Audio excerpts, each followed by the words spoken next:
بسم اللہ الرحمن الرحیم۔ زینب ٹی وی کی طرف سے میں آپ لوگوں کے ساتھ رسول اللہ صلی اللہ علیہ وآلہ وسلم کا بہت ہی پیارا فرمان شیئر کرنے جا رہی ہوں کہ بیماری اللہ تعالیٰ کی طرف سے ایک نعمت ہے۔ رسول کریم صلی اللہ علیہ وآلہ وسلم کا فرمان مبارک ہے۔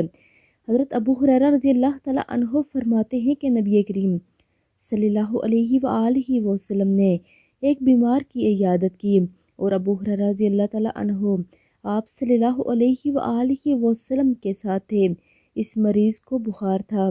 رسول اللہ صلی اللہ علیہ وآلہ وسلم نے ارشاد فرمایا، خوشخبری سنو، اللہ تعالیٰ فرماتے ہیں بخار میری آگ ہے، میں اسے اپنے مومن بندے پر دنیا میں اس لیے مسلط کرتا ہوں کہ یہ آخرت کی آگ کے متبادل ہو جائے۔